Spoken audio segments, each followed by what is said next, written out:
নমস্কাৰ।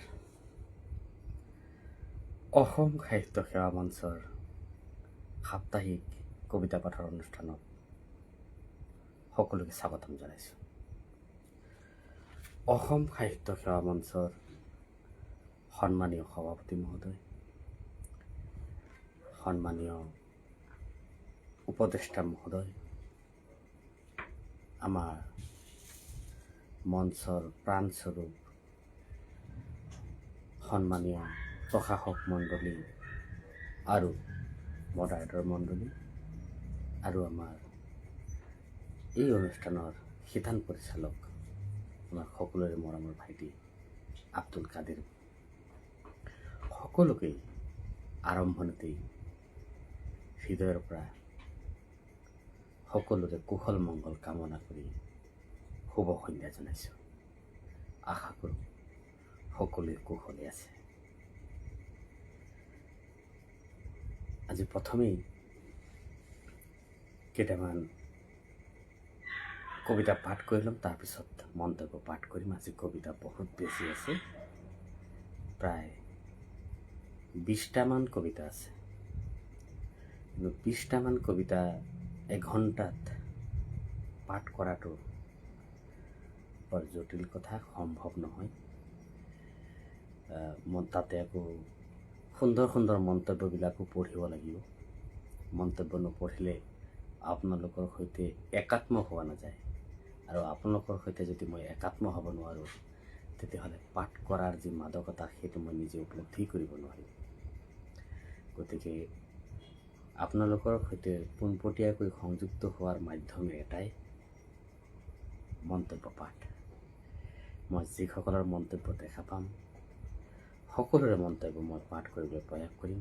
আশা কৰিম যিসকলে আজিৰ এই কবিতা পাঠৰ বাবে নিজৰ নিজৰ অনুভৱসমূহ আমাৰ মন্তব্য বাকচত দিছিল, তেখেতসকল উপস্থিত হ'ব, অলপ পলমকৈ হ'লেও উপস্থিত হ'ব। আৰম্ভণিতে মই কৈছোঁৱেই যে 20টা কবিতা আছে। 20টা কবিতা এঘণ্টাত পাঠ কৰাটো সম্ভৱ নহয়। সেয়ে যিসকল উপস্থিত আছে, আপোনালোকে আপোনালোকৰ মন্তব্যৰ দ্বাৰা উপস্থিতিটো জনাই যাব। মই সেই ধৰণে পাঠ কৰি যাবলৈ চেষ্টা কৰিম। প্ৰথমেই আমাৰ অসম সাহিত্য সেৱা মঞ্চৰ সকলোৰে শ্ৰদ্ধাৰ, আমাৰ শ্ৰদ্ধাৰ পিতাই চিত্ৰকুমাৰ হাজৰিকাদেৱৰ এটি কবিতাৰে আজিৰ কবিতা পাঠৰ প্ৰথম কবিতাটি পাঠ কৰিবলৈ প্ৰয়াস কৰিম। সম্ভৱতঃ পিতাই আহি পাইছে, বা যদি আহিও নাপায় পলমকৈ হ'লেও তেখেত আহি পাব। সকলোৰে শ্ৰীচৰণত মোৰ প্ৰণিপাত জনাই আৰম্ভ কৰিছোঁ আজিৰ কবিতা পাঠৰ সন্ধিয়া। আহকচোন কবিতা পাঠৰ মাজলৈ সোমাই যাওঁ। কবিতাৰ শিৰোনাম সন্ধিয়াৰ জোনাক, কবি চিত্ৰকুমাৰ হাজৰিকা। সন্ধিয়াৰ জোনাকত চোতালত বহি আইতাই সাধু কোৱা সেই দিনবোৰেই আছিল ভাল। নিভাজ মৰম প্ৰীতিৰে গথা সেই দিনবোৰেই আছিল ভাল। এতিয়া কংক্ৰিটৰ দেৱাল হ'ল, উচ্চ অট্টালিকা হ'ল, চকু চাটমৰা বিজুলীৰ পোহৰ হ'ল, কৃত্ৰিম পোহৰেৰে আলোকিত হ'ল দশদিশ। জোনাকৰ পোহৰে যেন হেৰুৱালে মান, বস্তুবাদী বিষাসে আৱৰিলে মানুহৰ হৃদয় সত্তা। থমকি ৰ'ল জোনাকৰ যাত্ৰা, সন্ধিয়াৰ জোনাকে আজি নীৰৱে টুকে চকুলোৰ পানী।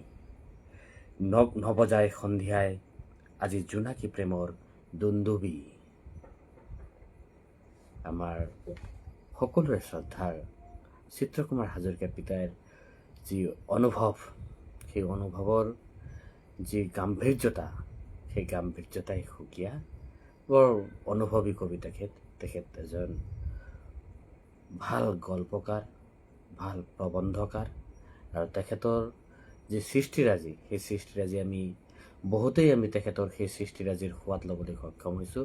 তেখেতৰ আজিৰ এই আৰম্ভণিতে তেখেতৰ সন্ধিয়াৰ জোনাক শীৰ্ষক কবিতাটো পাঠ কৰি সঁচাকৈ বৰ ভাল লাগিল। পিতাইক ধন্যবাদ জনাইছোঁ এনে এটি অনুভৱ পাঠ কৰাৰ সুযোগ দিয়াৰ কাৰণে। আহকচোন আমি আন এটি কবিতা পাঠ কৰিবলৈ প্ৰয়াস কৰিম।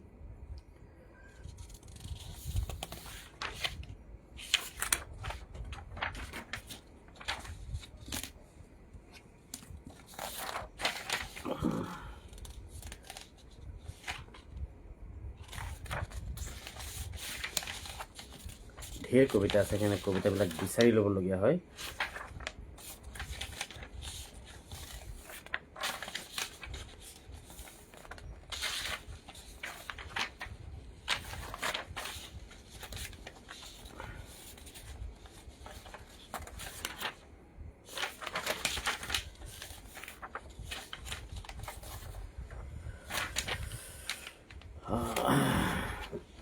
মই কবিতা পাঠ কৰাৰ পূৰ্বে দুটামান মন্তব্য পাঠ কৰিলোঁ, তেতিয়া মই জানিব পাৰিম কোন কোন আছে।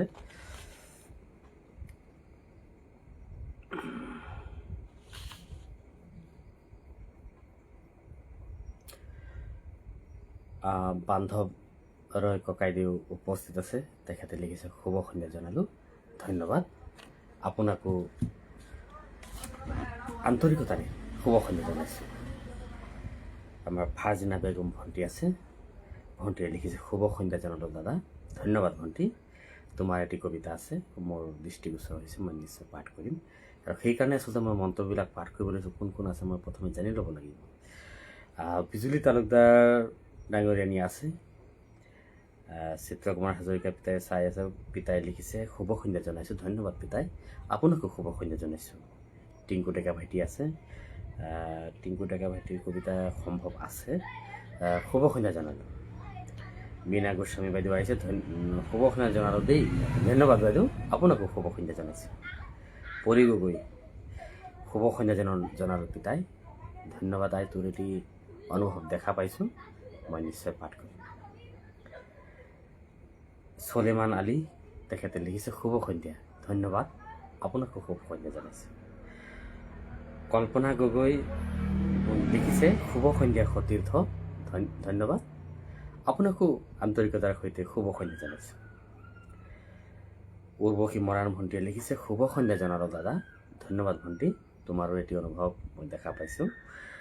বিজুলী তালুকদাৰ বন্ধুৱে লিখিছে শুভ সন্ধ্যা জনালোঁ বন্ধু, ধন্যবাদ বন্ধু, আপোনাকো শুভ সন্ধ্যা জনাইছোঁ।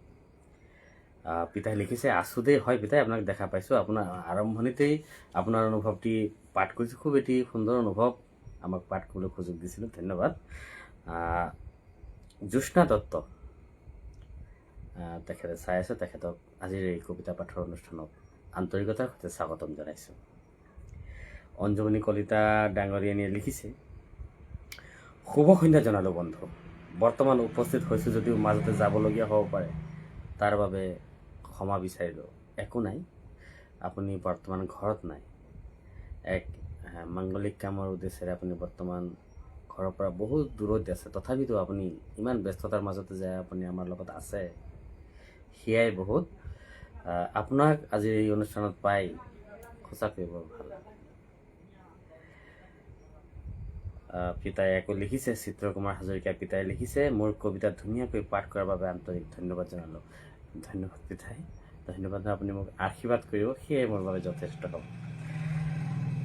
ডালিমী কুলাধিপতি ইজ ৱাচিং, ধন্যবাদ বন্ধু, আপোনাকো স্বাগতম জনাইছোঁ। বান্ধৱ ৰয় ককাইদেউ লিখিছে ডাঙৰীয়া, আপোনাৰ লগতে লাইভ অনুষ্ঠানত উপস্থিত প্ৰতিজনলৈ শুভ সন্ধ্যা জনালোঁ, ধন্যবাদ ককাইদেউ, বৰ এটি ভাল কথা ক'লে। আপোনাৰ হৈ মই সকলোকে আজিৰ এই অনুষ্ঠানত উপস্থিত থকা সকলোকে আন্তৰিকতাৰ সৈতে শুভ সন্ধ্যা জনাইছোঁ। টিংকু ডেকা ভাইটিয়ে লিখিছে বৰ ভাল লাগিল, সুন্দৰ অনুভৱ, ধন্যবাদ ভাইটি, তোমাৰ সুন্দৰ মন্তব্যটি পাই সঁচাকৈ বৰ ভাল লাগিল। উৰ্বশী মৰাণ ভণ্টিয়ে লিখিছে চিত্ৰকুমাৰ হাজৰিকাদেৱৰ কবিতাটো ভাল লাগিল, দাদা হয় ভণ্টি, তেখেতৰ অনুভৱৰ যি গাম্ভীৰ্যতা, সেই গাম্ভীৰ্যতাই সুকীয়া মই কৈছিলোঁৱেই। খুব সুন্দৰ কবিতা লিখে পিতাই। অঞ্জুমণি কলিতা বন্ধুৱে আকৌ লিখিছে, শ্ৰদ্ধা চিত্ৰকুমাৰ হাজৰিকা দাদাৰ অনুভৱ সদায় অনন্য। হয়, মই সেই কথাকেই কৈ আছিলোঁ। খুব সুন্দৰ লিখে তেখেতে। ডালিমী কুলাধিপতি ৰঙিয়াৰ পৰা তেখেতে চাই আছে, তেখেতে লিখিছে সুন্দৰ পাঠ। ধন্যবাদ বন্ধু, আপোনাৰ উপস্থিতিত আজিৰ যি কবিতা পাঠৰ অনুষ্ঠান, সেই অনুষ্ঠানৰ গাম্ভীৰ্য দুগুণে বৃদ্ধি হৈছে বুলি মই অনুভৱ কৰিছোঁ। আশা কৰিম অনুষ্ঠানৰ শেষলৈকে উপস্থিত থাকি আপোনাৰ সুন্দৰ সুন্দৰ মন্তব্যৰে আমাক এইদৰেই উৎসাহিত কৰি যাব।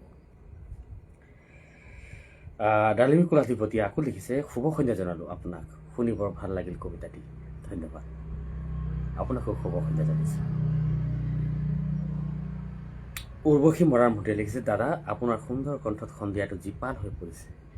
ধন্যবাদ ভণ্টি, তোমাৰো এটি অনুভৱ আছে। খুব এটি সুন্দৰ অনুভৱ আমালৈ দেখি পঠিয়াইছে। মই নিশ্চয় পাঠ কৰিম, আশা কৰিম শেষলৈকে উপস্থিত থাকিবা। সমীৰণ ডেকা ভাইটিয়ে লিখিছে, শুভ সন্ধ্যা জনালোঁ সকলো সতীৰ্থলৈ। ধন্যবাদ, আমাৰ ফালৰ পৰা আন্তৰিকতাৰ সৈতে ধন্যবাদ জনাইছোঁ। দীপিকা ফুকন, আমাৰ মঞ্চৰ কাৰ্যকৰী সভাপতি শ্ৰদ্ধেয়া দীপিকা ফুকন, তেখেত আছে লাইভত, তেখেতক স্বাগতম জনাইছোঁ, আন্তৰিকতাৰ সৈতে শুভ সন্ধ্যা জনাইছোঁ। শুভ সন্ধ্যা বৈষ্ণৱ ছাৰ, শুভেচ্ছা জনালোঁ, তেখেতে লিখিছে। আমাৰ মঞ্চৰ কাৰ্যকৰী সভাপতি শ্ৰদ্ধেয়া দীপিকা ফুকন, তেখেতে লিখিছে, শুভ সন্ধ্যা জনালোঁ ছাৰ, শুভেচ্ছা জনালোঁ। ধন্যবাদ বাইদেউ, আপুনি উপস্থিত থাকিলে অলপ সাহস পাওঁ, ভাল লাগিল। বিজুলী তালুকদাৰ ডাঙৰণীয়ে আকৌ লিখিছে, শ্ৰদ্ধাৰ পিতাইৰ কবিতাটোৱে আপলোড কৰিলে, সন্ধিয়াৰ জোনাক আপোনাৰ সুৱদী কণ্ঠই সন্ধিয়াৰ মজিয়া জীপাল কৰিলে। ধন্যবাদ, বৰ সুন্দৰকৈ লিখিলে মন্তব্যটো, ভাল লাগিল।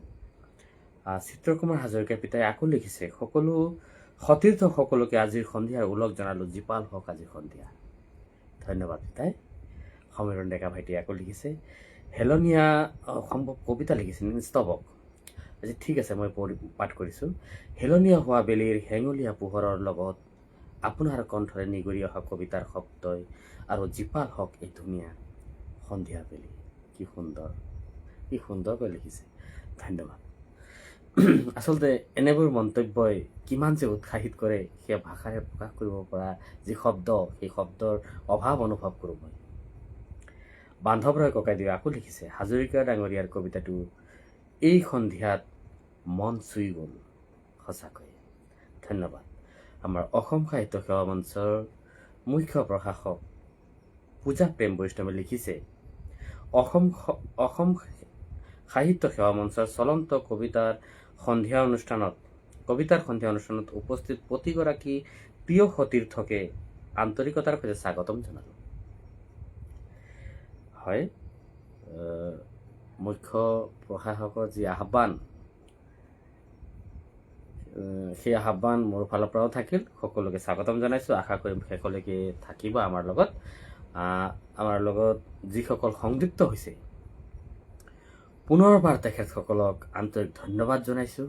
আশা কৰিম অনুষ্ঠানৰ শেষলৈকে এইদৰেই আমাৰ লগত থাকি আমাক উৎসাহিত কৰি যাব আৰু আমাৰ মঞ্চৰ মজিয়া জীপালময় কৰি যাব। এনেই গগৈ ভণ্টি আহিছে, ভণ্টিয়ে চাই আছে, মন্তব্য সম্ভৱ লিখি আছে। মই পিছৰ এটি কবিতা পাঠ কৰি লওঁ, তাৰপিছত এনেই গগৈ ভণ্টিৰ যি মন্তব্য, সেই মন্তব্যৰ যি গাম্ভীৰ্যতা, সেই গাম্ভীৰ্যতাই সুকীয়া, নিশ্চয় পাঠ কৰিম। আহক আন এটি কবিতাৰ মাজলৈ সোমাই যাওঁ।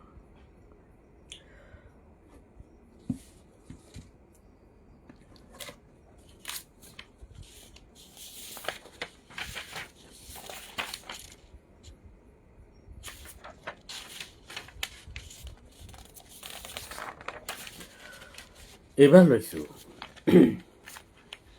আমাৰ অসম সাহিত্য সেৱা মঞ্চৰ এগৰাকী সক্ৰিয় মডাৰেটৰ, আমাৰ মঞ্চৰ শিতান পৰিচালক। প্ৰতিটো দিন তেখেতৰ সুপ্ৰভাতেৰে আৰম্ভ হয় আমাৰ মঞ্চৰ কাৰ্যসূচীসমূহ। আপোনালোকে নিশ্চয় বুজি পাইছে মই কাৰ কথা ক'ব বিচাৰিছোঁ। তেখেত বিজুলী তালুকদাৰ, ৰঙিয়াৰ পৰা তেখেতে আমালৈ লিখি পঠিয়াইছে, মোৰো এখন হৃদয় আছে। আহকচোন কবিতাটো ভিতৰলৈ সোমাই যাওঁ। কবিতাৰ শিৰোনাম মোৰো এখন হৃদয় আছে। কবি বিজুলী তালুকদাৰ ৰঙিয়া।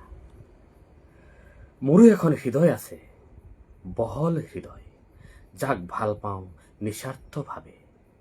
মোৰো এটা মন আছে, য'ত সৰু সৰু আশাৰে এখন সুন্দৰ ছবি আঁকে। মই জানো তুমি মোৰ সেই সপোনৰ সৰু ছবিখন ৰঙীন কৰিবলৈ অহৰ্নিশে যত্ন কৰা। তথাপি কিয় জানো হঠাৎ থমকি ৰওঁ। সপোনৰ ছবিখন বলীয়া বতাহ এজাকে নিমিষতে উৰুৱাই নিব খোজে। কালদংশী ৰূপ ধাৰণ কৰি সুন্দৰ ছবিখন উৰুৱাই লৈ যায় এক অজান দেশলৈ। শূন্যতে ওলমি থকা তুলিকাৰ ৰং বিচাৰি হাবাথুৰি খাওঁ। তেতিয়াই তুমি বতাহজাকৰ শুৱনি শব্দৰ মাজেৰে আঁকি দিয়া এটি নিষ্পাণ হাঁহি, য'ত অনুভৱ থাকে কিন্তু অনুভূতি নাই, আশা থাকে ভৰসা নাই, অবিশ্বাস থাকে বিশ্বাস নাই, অভিযোগ থাকে সহযোগ নাই। মন যায় মোৰো শৈশৱৰ স্মৃতি ৰোমন্থন কৰিবলৈ। দুহাতেৰে সজোৱা বালিঘৰটিৰ চৌপাশে এখন সুন্দৰ বাগিচা সাজিবলৈ, য'ত থাকিব সেউতী মালতী, বকুল বাবৰি আৰু মোৰ মৰমৰ ছবি, মোৰ বহল হৃদয়খন। খুব সুন্দৰ এটি অনুভৱী কবিতা। মোৰো এখন হৃদয় আছে। আৰম্ভণিতে কৈছোঁ, মই বিশ্লেষণলৈ নাযাওঁ। বিশ্লেষণলৈ গ'লে বহুত পলম হ'ব। প্ৰায় 20টা কবিতা আছে। এনে এটি সুন্দৰ কবিতা পাঠ কৰাৰ সুযোগ দিয়াৰ কাৰণে আমাৰ মঞ্চৰ মডাৰেটৰ তথা মোৰ ভাল বন্ধু শ্ৰদ্ধেয়া বিজুলী তালুকদাৰ ডাঙৰীয়ানীক আন্তৰিক ধন্যবাদ আৰু কৃতজ্ঞতা জ্ঞাপন কৰিছোঁ।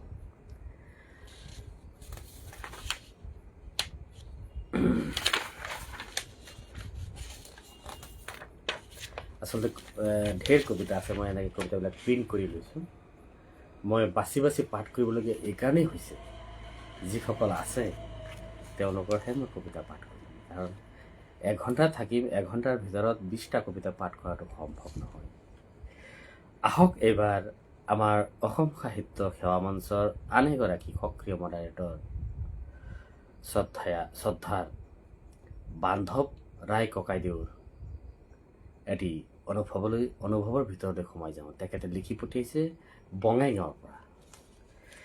কবিতাৰ শিৰোনাম মানুহৰ অন্তৰৰ অদৃশ্য কীটাণু। নামটোৱে কিবা ধুনীয়া লাগিছে। কবিতাৰ শিৰোনাম মানুহৰ অন্তৰৰ অদৃশ্য কীটাণু।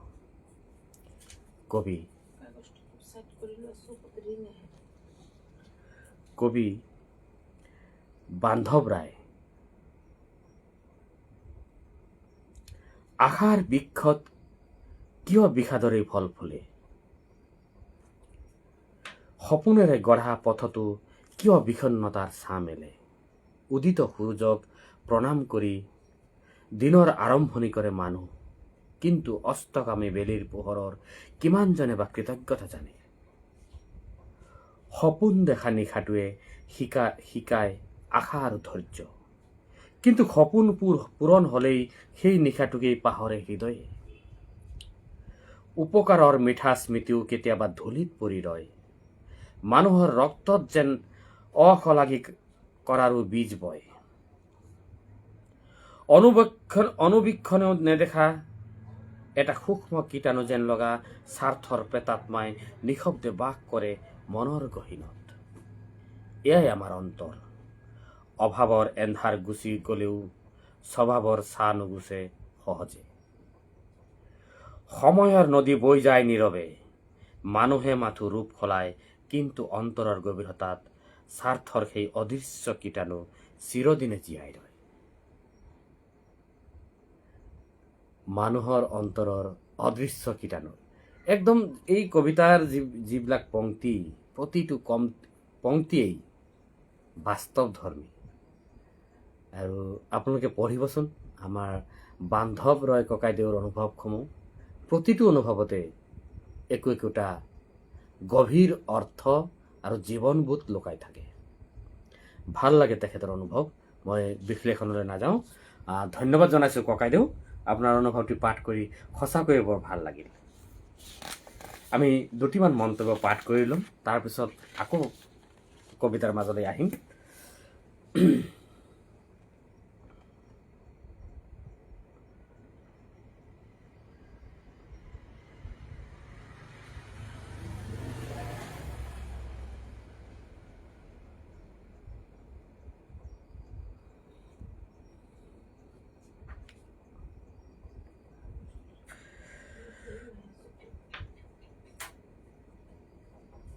সেই চশমাটো দিয়াচোন।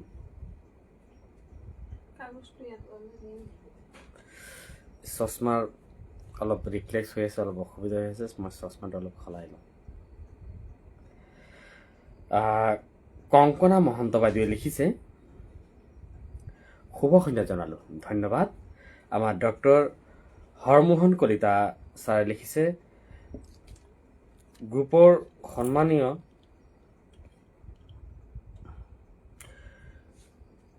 সন্মানীয় সদস্যসকলক আন্তৰিক শুভেচ্ছা জনাইছোঁ।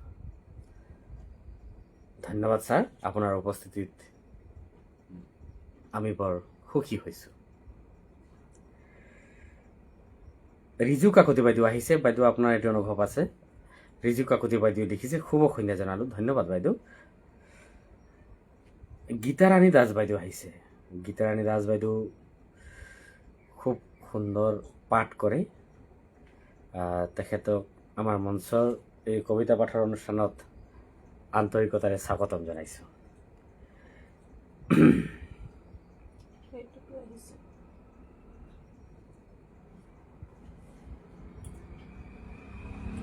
মন্তব্যবিলাক ওপৰত উঠি গ'লে পাঠ কৰাটো অকণমান অসুবিধা হৈ যায়।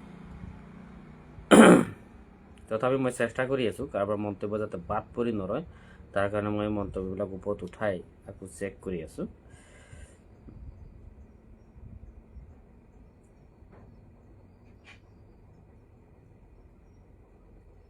জ্যোতিৰ্ময়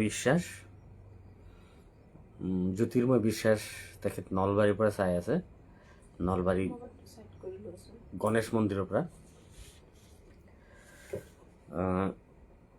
তেখেতে লিখিছে, অসম সাহিত্য সেৱা মঞ্চৰ সদস্য হ'ব পাই বহুত ভাল লাগিছে, ধন্যবাদ।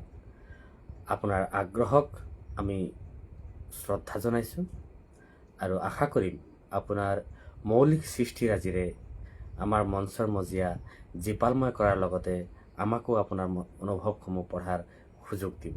আপোনাক আমাৰ কাষত পাই খুবেই সুখী হৈছোঁ, ভাল লাগিল।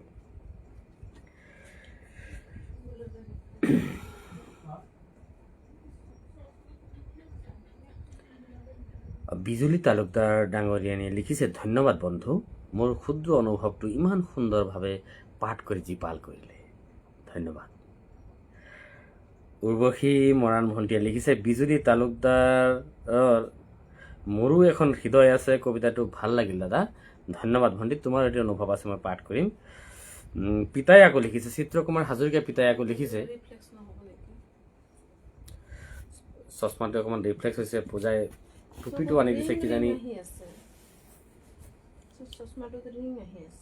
চশমাটো অকণমান প্ৰব্লেম দি আছে, হয়তো এই লাইটৰ কাৰণেহে এনেকুৱা হৈছে, এনেকুৱাও হ'ব পাৰে। সেই যি কি নহওক, আজি এনেকেই হ'ব। নাই টুপি লগালোঁ, হেৰি হোৱা মই আজি টুপিটো ব্যৱহাৰ নকৰোঁ বুলি সিদ্ধান্তই লৈছিলোঁ। চেষ্টা কৰি চালোঁ যে টুপিটো লগালে যদি চশমাৰ যিটো এটা হেৰি আহি আছে, ৰাউণ্ড এটা চাৰ্কুল আহি আছে, সেইটো নাহিবৰ কাৰণে মই চেষ্টা কৰি চাইছিলোঁ, কিন্তু নাই, সেইটো আহি আছে।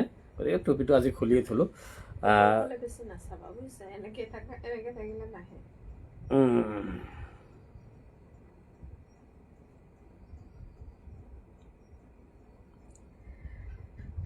পিতাই লিখিছে, মোৰো এখন হৃদয় আছে, কবি বিজুলী তালুকদাৰৰ সুন্দৰ কবিতা।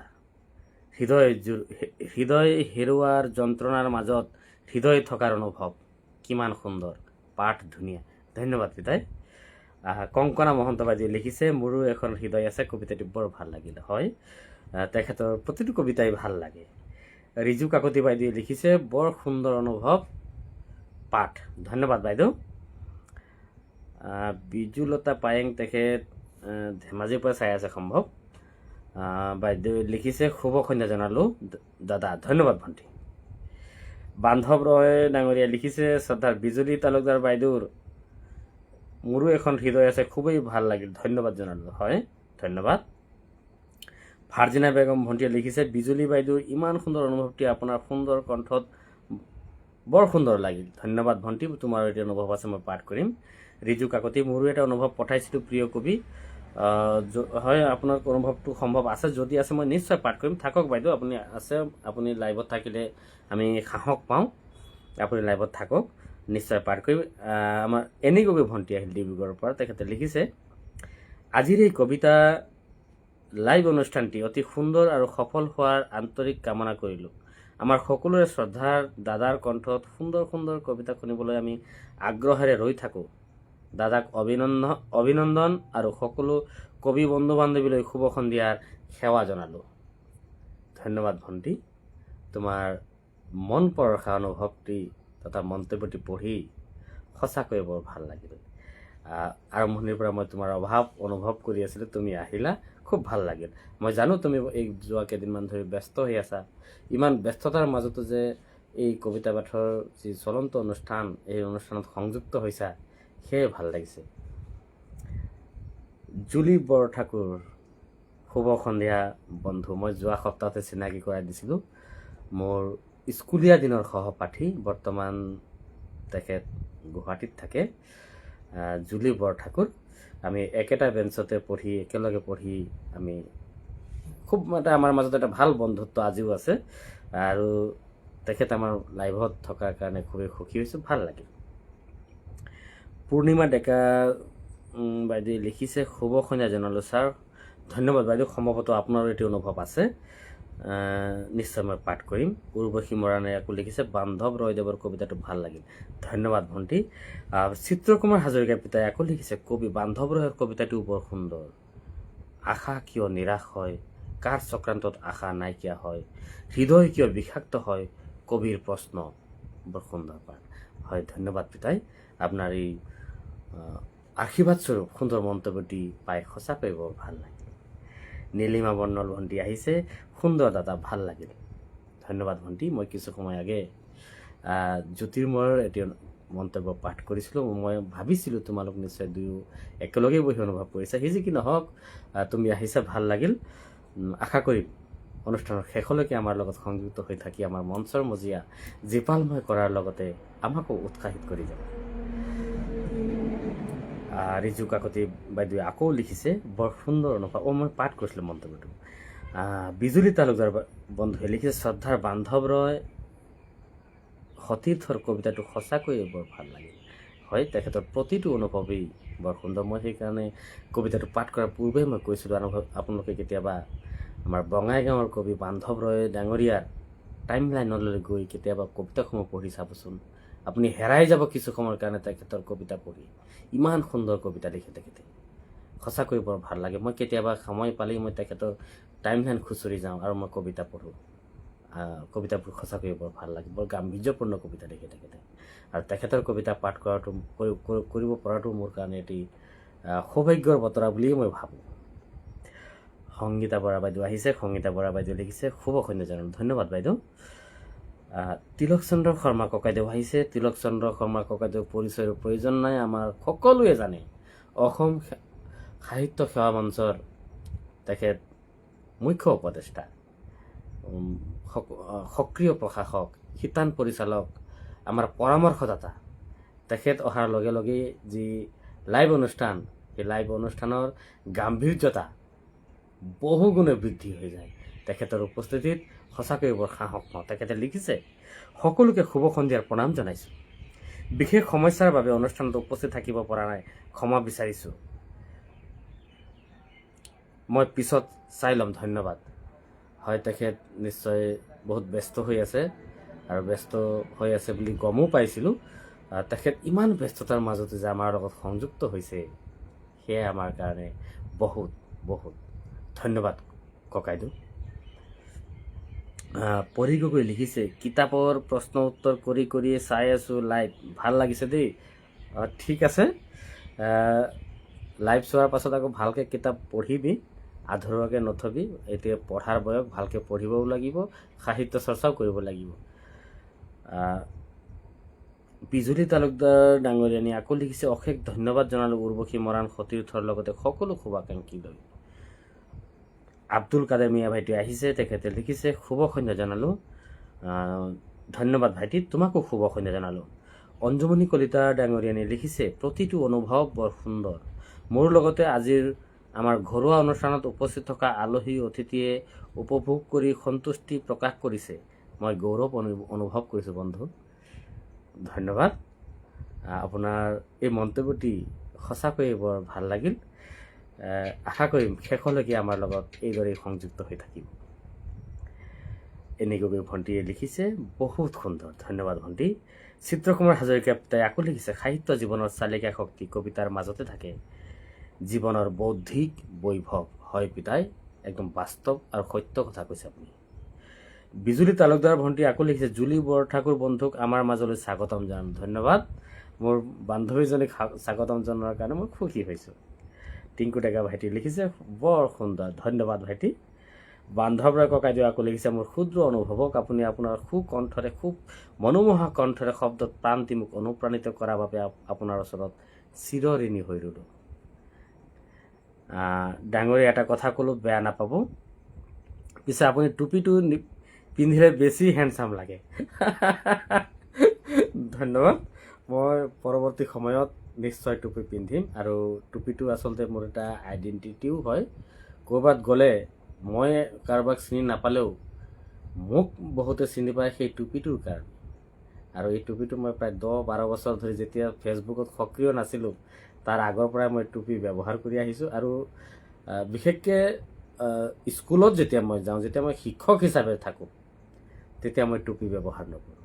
আৰু বাকী অন্য বজাৰ সমাৰ, হাটে বজাৰে ক'ৰবাত ফুৰিব গ'লে, বিয়া সভা ভাওনা বা অন্য সাহিত্য চৰ্চাৰ অনুষ্ঠান, তেতিয়া টুপি প্ৰায়ে থাকে।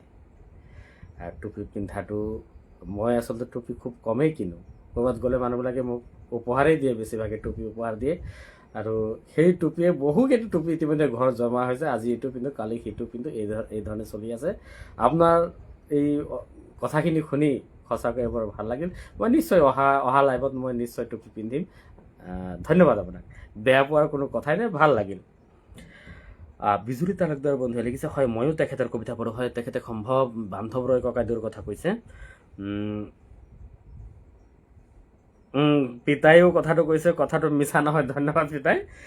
ঠিক আছে, মই অহা সপ্তাহৰ পৰা নিয়মিত মই টুপিটো ব্যৱহাৰ কৰিম। টুপি পিন্ধিয়েই মই পাঠ কৰিম। আকৌ আহোঁ আৰু দুটামান কবিতা পাঠ কৰিবলৈ প্ৰয়াস কৰোঁ।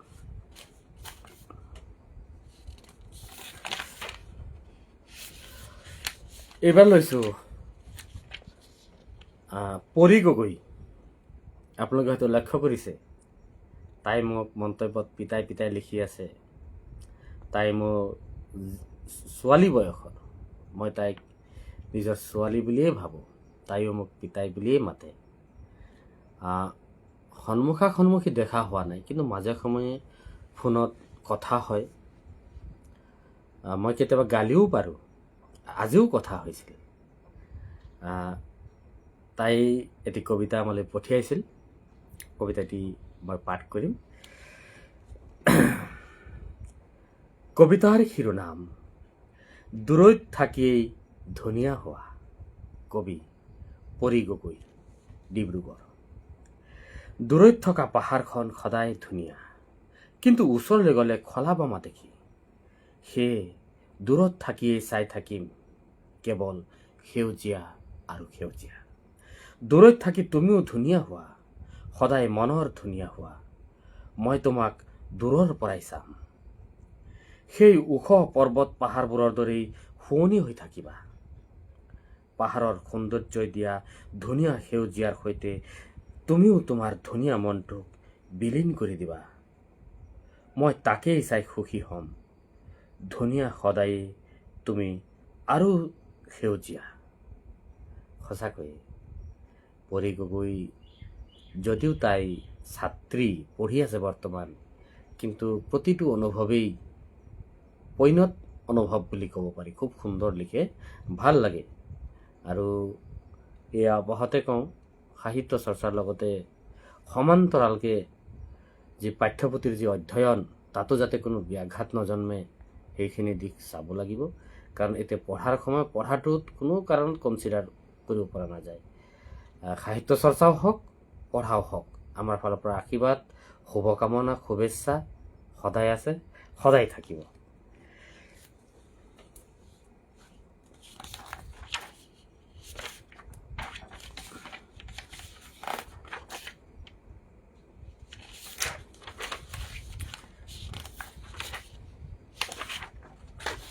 এইবাৰ আহিছোঁ আমাৰ অসম সাহিত্য সেৱা মঞ্চৰ সক্ৰিয় প্ৰশাসক শ্ৰদ্ধেয়া সংগীতা বৰা। তেখেতক কবিতাৰ শিৰোনাম ফাগুন মানেই লঠঙা বিৰিখ।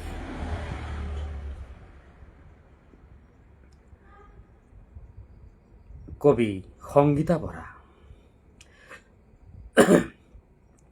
ফাগুন মানেই লঠঙা বিৰিখ, সৰা পাতৰ বেদনাৰ উচুপনি, উতনোৱা বতাহ জাকে কাণে কাণে ফুচফুচনি। মন মাৰি নাথাকিবি, মইতো আহোঁ প্ৰতি বসন্ততে। অন্তহীন দুখ সমস্যাবোৰ লেপেটীয়া হৈ থাকিবই জীৱনত, নীৰৱ দৰ্শকৰ লেখীয়া মৰিশালী হৈ শুই। নিদিবি মগজুৰ গোপন তৰল চুই, কলিজাৰ দুৱাৰ দলিত খুন্দিয়াবলৈ। সুবিধা পালেই বিপৰ্যস্ত কৰিব, জীৰ্ণ শীৰ্ণ শৰীৰত মেৰিয়াই ধৰিব। টুটি অহা আয়ুসৰ সুতৰা পোচাক, জীয়াই আছে সময়, এতিয়াও পাৰ যদি বিনোদন কৰ। দুখবোৰ একাষৰীয়াকৈ থৈ এচুকুটমান হাঁহি বিৰিঙিব ওঠত। বিনোদনত কাহানিও নপৰে টুটি অহা আয়ুসৰ সুতৰা আচুৰ। কবি সংগীতা বৰা। তেখেতৰ ঘৰ গুৱাহাটীত। তেখেতক আমি কম বেছি পৰিমাণে বহুতেই দেখিছোঁ, কিয়নো তেখেতে আমাৰ অসমৰ সৰ্বাধিক জনপ্ৰিয় যি বেহাৰবাৰী আউটপোষ্ট, সেই বেহাৰবাৰী আউটপোষ্টতো তেখেতে এটা সময়ত অভিনয় কৰিছিল। খুব সুন্দৰ অভিনয় কৰে, ভাল লিখে, গল্প ভাল লিখে, নৃত্য ভাল কৰে, আৰু ৰান্ধনি হিচাপেও তেখেতৰ এটা সুনাম আছে। অৱশ্যে মই তেখেতৰ হাতৰ খোৱা নাই, কিন্তু মই শুনিছোঁ।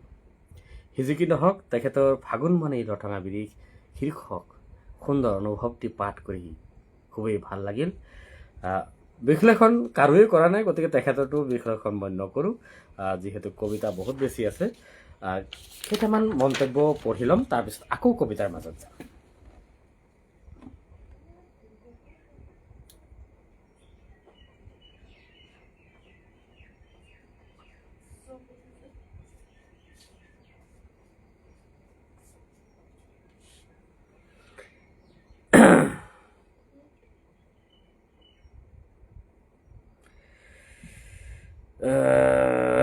ৰিজু কাকতি বাইদেৱে ফুল এপাহ দিছে, ধন্যবাদ বাইদেউ, ফুলপাহ গ্ৰহণ কৰিলোঁ। এনেই গগৈ ভণ্টিয়ে লিখিছে, কণ্ঠত যাৰ প্ৰেমৰ অমিয়া, প্ৰেম যাৰ নামত আছে, ভক্তি যাৰ প্ৰাণত, সুৰীয়া কণ্ঠৰ যাদু বিয়পে ধৰাৰ কোণত। শ্ৰদ্ধাৰ প্ৰেম বৈষ্ণৱ দাদাৰ কণ্ঠত যেন সৰস্বতীৰ বাস, শব্দবোৰে বিলাই ফুৰে আনন্দৰ এক আভাস। যেতিয়া তেওঁ কবিতা পঢ়ে হৃদয় জোৰাই যায়, উকা মনৰ কোনবোৰো সুবাসেৰে ভৰি পৰে বিয়া।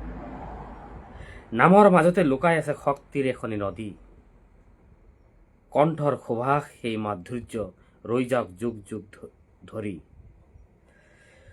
অসমীয়া ভাষাৰ সেৱাত তেওঁ এক অনন্য নাম, প্ৰতিটো আবৃত্তিত বিৰিঙে শ্ৰদ্ধাৰ একোটি খাম। প্ৰেম বৈষ্ণৱ দাদা, আপুনি আমাৰ গৌৰৱ, আপোনাৰ কণ্ঠই বিলাই যাওক চিৰকাল এই সৌৰভ। আচলতে ইমান সুন্দৰ অনুভৱ, ইমান কম সময়ৰ ভিতৰত লিখাৰ পাছত তাক, সেই কবিতাক কিদৰে মূল্যায়ন কৰি মই মন্তব্য কৰিম, মই ভাষা বিচাৰি পোৱা নাই। ইমান সুন্দৰ মন্তব্য।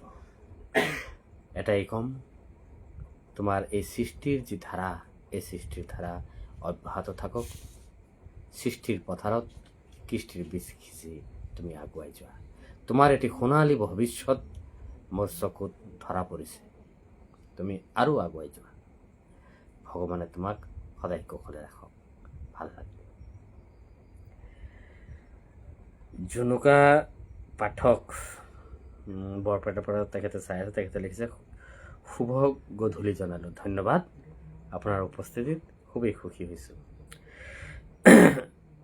অঞ্জনী কলিতা তেখেতে লিখিছে, কেৱল হেণ্ডচাম চেহেৰা নহয় দেই, আমাৰ প্ৰিয় বন্ধু হেণ্ডচাম মনৰো মনৰ ব্যক্তি। সেয়ে 50তো 15 বছৰীয়া হৈ আছে।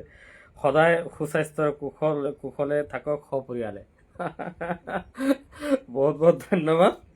আচলতে বয়সটোনো কি, বয়সটো এটা সংখ্যাহে। আচলতে মনটো সদায় তৰুণ থাকিব লাগে আৰু পৰাপক্ষত তৰুণ থকাৰ চেষ্টাও কৰা যায়। কেতিয়াবা কেতিয়াবা বিফল হোৱা যায়। যেনে যোৱা সপ্তাহত আপোনাৰ চকুতে মই ধৰা খাইছিলোঁ। পেটত ভোক থকাৰ কাৰণে মুখখন হাঁহিটো বিৰিঙি উঠা নাছিল। গতিকে যি কি নহওক, আপোনাৰ মন্তব্যটি পাই, ৰসাল মন্তব্যটি পাই খুবেই ভাল লাগিল। ধন্যবাদ। উৰ্বশী মৰাৰ ভণ্টিয়ে লিখিছে, পৰি গগৈ ভণ্টিৰ কবিতাটি ভাল লাগিল। হয়, পৰি গগৈৰ অনুভৱটি খুব সুন্দৰ আছিল। অৰ্পণা শইকীয়া দাস বাইদেউ আছে, বাইদেউক স্বাগতম জনাইছোঁ। জুনুকা পাঠক ডাঙৰীয়াই লিখিছে, পৰিৰ সুন্দৰ কবিতাটো বহুত ধুনীয়াকৈ পাঠ কৰিলে। দুয়োজনাক অভিনন্দন জনালোঁ। ধন্যবাদ। পৰি গগৈ লিখিছে, ধন্যবাদ দেই এনেদৰে উৎসাহ দিয়াৰ বাবে। ঠিক আছে। বান্ধৱ ৰয় ককাইদেৱে লিখিছে, দূৰৈত থাকিয়ে ধুনীয়া হোৱা পৰি গগৈৰ অনুভৱ ভাল লাগিল। শুভকামনা জনালোঁ। ধন্যবাদ আপোনাকো। চিত্ৰকুমাৰ হাজৰিকা পিতাই লিখিছে, পৰি গগৈৰ কবিতা দূৰৈত থাকি ধুনীয়া হোৱা এটি ভাৱপ্ৰধান কবিতা। তেওঁৰ কবিজনৰ সফল হওক, ধুনীয়া পাঠ। ধন্যবাদ পিতাই। শিৱপ্ৰসাদ সেন, শিৱপ্ৰসাদ সেনৰ বিষয়ে মই দুটামান কথা ক'বই লাগিব। তেখেত বিশ্বনাথ চাৰিআলিৰ এখন প্ৰতিষ্ঠানৰ মুৰব্বী আৰু এইজনেই সেইজন ব্যক্তি যিজন ব্যক্তিয়ে ফেচবুক এনেকৈ খুলিব লাগে, ফেচবুক এনেকৈ ফটো দিব লাগে, ফেচবুকত এনেকৈ লাইক কমেণ্ট কৰিব লাগে, শিকোৱা ব্যক্তিজন 2016 চনত, খুব সম্ভৱতঃ 16 চনেই হ'ব, 16 চনত তেখেতে মোক শিকাইছিল। তাৰ আগলৈকে ফেচবুকৰ সম্পৰ্কে যি মানে প্ৰাথমিক ধাৰণা, সেই ধাৰণাও মোৰ নাছিল। মানুহৰ মুখত শুনিছিলোঁ ফেচবুক হেনো বেয়া, ভাল মানুহে ফেচবুক নকৰে, আৰু যিয়ে ফেচবুক কৰে সি ভাল হৈ আৰু থাকিব নোৱাৰে। লুকাই লুকাই ফেচবুক কৰাৰ এটা পৰিৱেশ আছিল। আৰু এই এখেত শিৱপ্ৰসাদ সেন, এখেতে ফেচবুকৰ মোক আদিপাঠ শিকালে। তেখেতক আজি আনুষ্ঠানিকভাৱে ধন্যবাদ জ্ঞাপন কৰিছোঁ। আৰু তেখেতে এটি মন্তব্য দিছে, মন্তব্যটি মই পাঠ কৰোঁ। তেখেতে লিখিছে, সুন্দৰ অনুষ্ঠান, কিন্তু চকু ছটা হৈছে যে হোৱাটছআপত পঠালোঁ, পোহৰ ঠিক তলত বহিলে চকুৰ সংখ্যা হ্ৰাস পাব যেন পাওঁ। শুভৰাত্ৰি। আচ্ছা, ঠিক আছে, আপোনাৰ আজিতো ছেটিং অলৰেডি হৈ গ'ল। চশমাটো খুলি ল'লে পঢ়িব পাৰিবনে নাই? নাই, পঢ়িব নোৱাৰি নহয় চশমা খুলি ল'লে। ৰিংটো পুৰা, লাইটটো পুৰা, ৰিং লাইটটো পুৰা ৰিফ্লেক্স হৈছে। ভালকে পঢ়িব নোৱাৰি।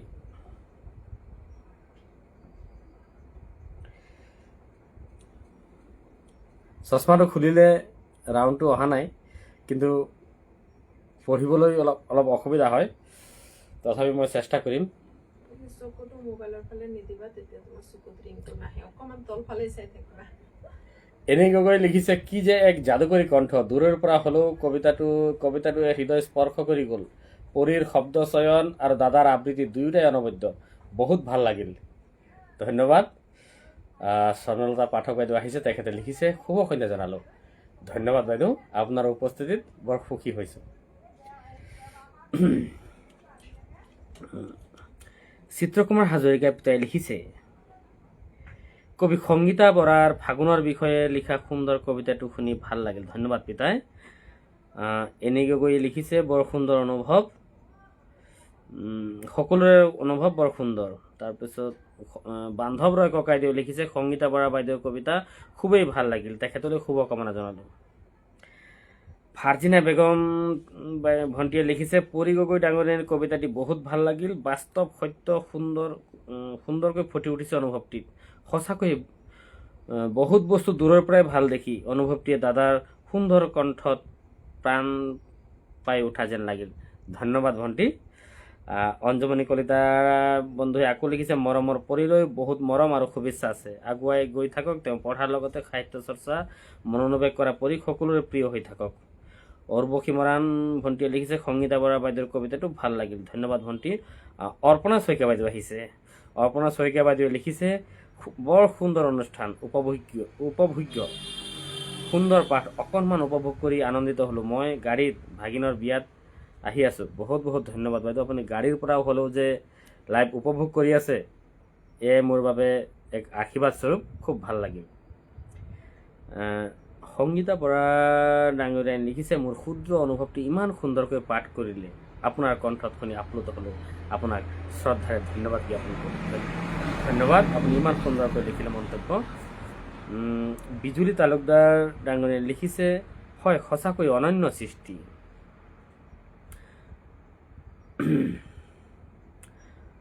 এনে গগৈ ভণ্টি আকৌ লিখিছে, ধন্যবাদ জনালোঁ দাদা, চেষ্টা কৰিম আগুৱাই যাবলৈ। নিশ্চয় চেষ্টাৰ অসাধ্য একো নাই, চেষ্টা কৰি যোৱা, নিশ্চয় সফল হ'বা।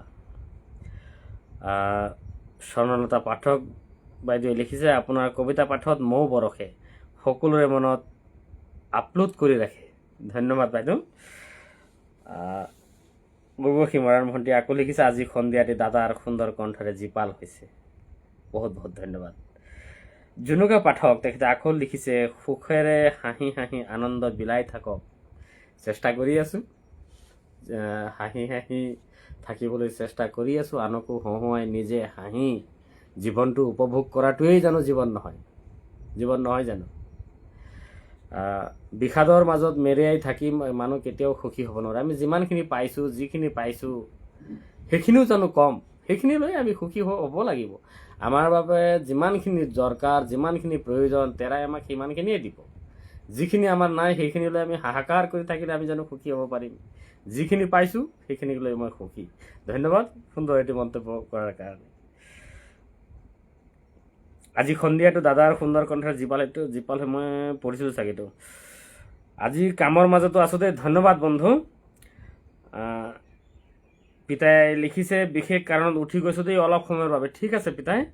কণিকা কলিতা বাইদেউ আহিছে, তেখেতে লিখিছে, শুভ সন্ধিয়া, তোমাৰ সুন্দৰ কণ্ঠত সন্ধিয়াটো জীপাল হৈ উঠিছে। ধন্যবাদ বাইদেউ।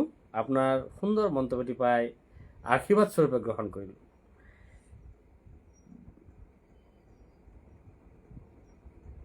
বিজুলী তালুকদাৰ ডাঙৰীয়াই লিখিছে, পৰিলৈ আন্তৰিক মৰম জনালোঁ। শিৱপ্ৰসাদ সেন তেখেতে আকৌ লিখিছে, হ'ব হ'ব বেছিকৈ কৈছে, ইমান উঠাই নিদিব। বহুত বহুত ধন্যবাদ। চশমা নহ'লে যে আপোনাক আৰু তৰুণ লাগে, লেন্সৰ ব্যৱহাৰ চেষ্টা কৰক। ঠিক আছে, সুন্দৰ এটা পৰামৰ্শ দিছে। চশমাটোৰ কাৰণে আজি অকণমান প্ৰব্লেম হৈছে, অকণমান হেৰি হৈছে। মই অহা সপ্তাহত এটা চেষ্টা কৰিম।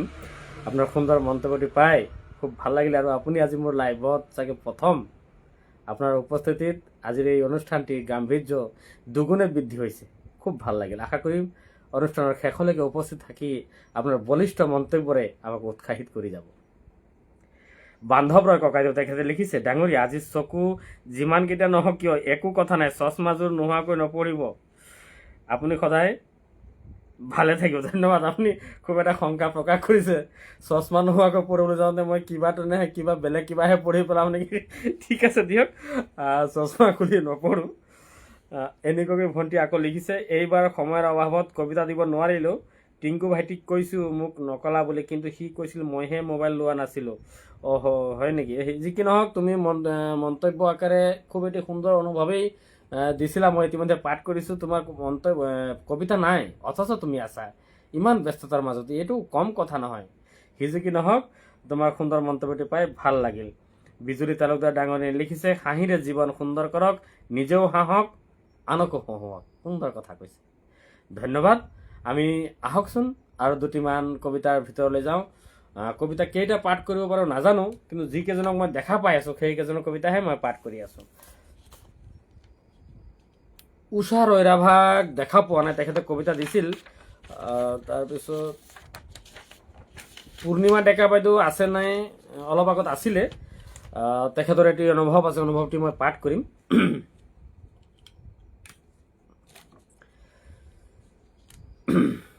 কবিতাৰ শিৰোনাম ফাগুন কবি পূৰ্ণিমা ডেকা লিখি পঠিয়াইছে বৰপেটা গান্ধীনগৰৰ পৰা ফাগুন মোৰ বাবে অতি ভাল লগা ফাগুনৰ বা লাগি মনটো হৈ পৰে বৰ বলিয়া ক'বলৈ বিচাৰি নাপাওঁ ভাষা ফাগুন যেন মোৰ বাবে এটি জীৱনৰ যৌৱনৰ চিৰস্মৰণীয় কিয় জানো ভাল পাওঁ মই একো নাজানো এটি মধুৰ স্বপ্ন যাক হেৰাই যাব নিদিওঁ ফাগুনৰ ফাকুৱা অতি মোহনীয়া মোৰ দুগালতে সানি দিলে ৰঙা নীলা হালধীয়া বেঙুনীয়া এবাৰ ফাগুনৰ এবাৰ চতৰ ৰঙৰ মেলাত উঠি ফুৰো মই ৰাধা কৃষ্ণৰ প্ৰেমৰ আলিংগন নাচি নাচি ফাকু খেলো হাতত নানান ৰঙৰ ফাকু লৈ মনৰ আনন্দতে প্ৰেমিকক লৈ ফাগুন মোৰ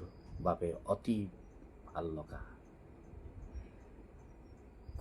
ফাগুন শীৰ্ষক অনুভৱটি পাঠ কৰি ভাল লাগিল আমাক লিখি পঠিয়াইছিল পূৰ্ণিমা ডেকা ডাঙৰীয়ানীয়ে অনুভৱটি সুন্দৰ অনুভৱ পাঠ কৰাৰ সুযোগ দিয়াৰ কাৰণে তেখেতক ধন্যবাদ জ্ঞাপন কৰিছোঁ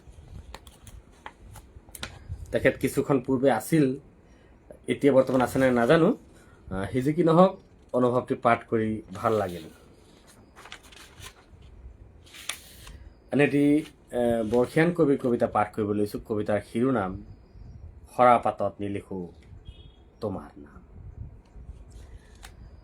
ৰিজু কাকতি তেখেত গুৱাহাটীৰ হয় আমাতকৈ জ্যেষ্ঠ খুব সুন্দৰ কবিতা লিখে আৰু প্ৰতিটো অনুষ্ঠান প্ৰতিষ্ঠানৰ লগত তেখেত সদায় ওতঃপ্ৰোতভাৱে জড়িত হৈ থাকে এইবাৰৰ কবিতাটো মই প্ৰিণ্ট কৰোঁতে অকণমান ডাঙৰ আখৰেৰে প্ৰিণ্ট কৰিছিলোঁ সেইকাৰণে মই চশমা ব্যৱহাৰ নকৰাকৈ পাঠ কৰিব পাৰিম বুলি সাহস এটা আহিছে সেইকাৰণে মই চশমা নোহোৱাকৈ পাঠ কৰাৰ প্ৰয়াস কৰিছোঁ কবিতাৰ শিৰোনাম সৰাপাতত নিলিখো তোমাৰ নাম কবি ৰিজু কাকতি গুৱাহাটী সৰাপাতত নিলিখো তোমাৰ নাম তুমিতো মোৰ হৃদয়ৰ দাপোন সৰাপাতৰ বুকুত তোমাৰ নাম লিখিম কেনেকৈ ফাগুনৰ পচুৱাই সৰাপাত উৰুৱাই নিব তোমাৰ নাম লিখিম মোৰ হৃদয়ত য'ত থাকিব লাগিব এখন মুক্ত বিশ্বকোষ সৰাপাতে কিনো বুজিব তেওঁতো নিজেই তল খৰা ফাগুনৰ পচুৱাই দিবহি বহাগৰ বতৰা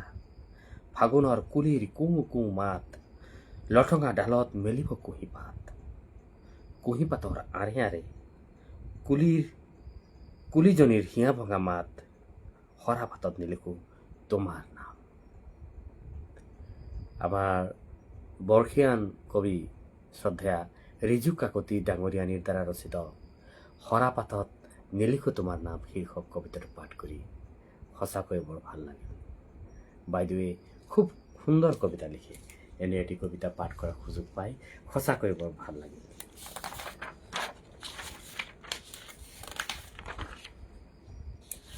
এইবাৰ লৈছোঁ উৰ্বশী মৰাণ আৰম্ভণিৰ পৰাই আছে এবাৰ উৰ্বশী মৰাণৰ অনুভৱটি পাঠ কৰিব লৈছোঁ চশমা খোলাৰ পাছত অকণমান হেৰি হৈছেনে সুন্দৰ হৈছেনে ঠিক আছে মই পৰাপক্ষত চশমা খুলিয়ে মন্তব্য পঢ়োঁতে মই চশমা ব্যৱহাৰ কৰিম কিন্তু কবিতা পাঠ কৰোঁতে মই চশমা ব্যৱহাৰ নকৰোঁ কবিতাৰ শিৰোনাম শৈশৱৰ পৰা বোৱাৰী জীৱনলৈ কবি উৰ্বশী মৰাণ আই পিতাইৰ মৰমৰ যিজনী ডাঙৰেই হ'ল কোলাই বুকুচাই উঠি এখোজ দুখোজকৈ খোজকাঢ়ি দৌৰ মাৰি খেলিব পৰা হ'ল কণমানিজনী মৰমৰ পিতাইৰ লগত খোৱাৰ পৰত গাতে উঠি হাতী ঘোঁৰা খেলিলেহে টোপনি গৈছিল কণমানিজনী সন্ধিয়াৰ সময়ত হাত মুখ ধুই গোসাঁই ঘৰত আইতাৰ লগত প্ৰাৰ্থনা কৰিব পৰা হ'ল ছোৱালীজনী গৰমত পাটি পাৰি চোতালত বহি আইতাৰ বিচনীৰ বাহ লৈ জোনাক নিশা পৰীৰ সাধু শুনি টোপনি যোৱা কণমানি আজি ডাঙৰ হ'ল এৰা সহজ নহয় এই ছোৱালী জীৱন আই পিতাইৰ মৰমৰ সেই কণমানিজনী আজি লোকৰ ঘৰৰ বোৱাৰী হ'ল। কবি উৰ্বশী মৰাণ, আচলতে কবি বুলি ক'লে ভুলকেই কোৱা হ'ব। তেখেত একেধাৰে কবি, অনুগল্পকাৰ, গল্পকাৰ, প্ৰবন্ধকাৰ। অকল কবি বুলি ক'লে অলপ কমকেই কোৱা হ'ব। এক কথাত যদি আমি ক'বলৈ যাওঁ তেতিয়াহ'লে আমি ক'ব লাগিব সুসাহিত্যিক। সাম্প্ৰতিক সময়ত সামাজিক গণমাধ্যমৰ জৰিয়তে জনপ্ৰিয়তাৰ শীৰ্ষ স্থানলৈ আৰোহণ কৰা কবি তথা সুসাহিত্যিক উৰ্বশী মৰাণৰ অনুভৱটি পাঠ কৰি সঁচাকৈ বৰ ভাল লাগিল। এটি বাস্তৱধৰ্মী অনুভৱ। এগৰাকী কন্যা শিশু জন্ম হোৱাৰ পাছত যিটো পৰ্যায়ত ক্ৰমান্বয়ে বা ধাপে ধাপে সময় অতিবাহিত হোৱাৰ পাছত কিদৰে আনৰ ঘৰত গৈ ঘৰ সংসাৰ চম্ভালি বোৱাৰী হয়গৈ, মা হয়গৈ, সেই প্ৰক্ৰিয়াটোকেই খুব সুন্দৰকৈ শব্দৰে বন্দী কৰি কাব্যিকভাৱে প্ৰকাশ কৰিছে। খুব ভাল লাগিল। আমি উৰ্বশী মৰাণলৈ ধন্যবাদ জ্ঞাপন কৰিছোঁ। ফাৰ্জিনা বেগম ডাঙৰীয়ানীৰ এটি কবিতা আছে, কবিতাটি পাঠ কৰি ল'ম। আৰম্ভণিৰ পৰা আছে। ফাৰ্জিনা ভণ্টি খুব সুন্দৰ অনুভৱ লিখে। তেখেত নগাঁও টুকটুকীৰ পৰা তেখেত লিখি পঠিয়াইছে আমালৈ। কবিতাৰ শিৰোনাম বসন্তৰ সুবাস।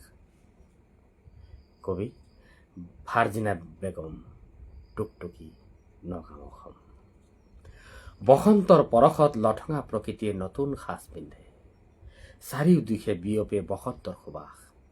বসন্তৰ সুঘ্ৰাণত কুলি কেতেকীৰ মিঠা সুৰত আমাৰ মন পথাৰো সেউজীয়া হৈ পৰে। লঠঙা গছে তাৰ পাতবোৰ হেৰুৱাই আছিল বসন্তলৈ বাট চাই। সেয়ে হবলা কৰা নাছিল বেজাৰ, হেৰুৱা সপোনৰ হাহাকাৰ কৰি কৰা নাছিল আৰ্তনাদ। শংকা নাছিল সিহঁতৰ, বিনন্দীয়া প্ৰকৃতিৰ ওপৰত আছিল আস্থা বিদ্যমান। বসন্তই যে লৈ আহিব সিহঁতৰ মুখলৈ বতৰা, আকৌ সিহঁত সাজিব নতুন সাজেৰে, এই এক বিশ্বাসত ৰৈ আছিল সিহঁত অটল হৈ, বসন্তৰ অপেক্ষাত ধীৰ হৈ। আমি মানুহবোৰৰ দৰে সিহঁত নহয় অধীৰ। সপোন আশা ভাল পোৱাৰ কিঞ্চিত হেৰুৱায়ো জীৱনৰ সৰ্বোচ্চ হেৰুৱা বুলি জীৱনৰ মায়ামোহ এৰি পলায়ন কৰিব খোজো জীৱন যাত্ৰাৰ পৰা। আস্থাৰ ওপৰতে নিয়তিৰ পৰশ পৰে। জীৱন যাত্ৰাক অবিৰত ৰাখি নিজৰ বিশ্বাসত অটল থাকি নিয়তিলৈ বাট চালে বসন্তৰ সুবাসে প্ৰকৃতিৰ সপোন সেউজীয়া কৰাৰ দৰে আমাৰ মৰহিব ধৰা সপোনবোৰো কৰিব সতেজ, কৰিব নতুন সাজেৰে, বিনন্দীয়া হৈ পৰিব আমাৰ জীৱন। ফাৰ্জিনা বেগম ভণ্টিয়ে লিখা বসন্তৰ সুবাস শীৰ্ষক অনুভৱটি সাম্প্ৰতিক সময়ৰ লগত একেবাৰে মিলি যোৱা এটি সুন্দৰ অনুভৱ। সুন্দৰ অনুভৱটি পাঠ কৰি সঁচাকৈ বৰ ভাল লাগিল।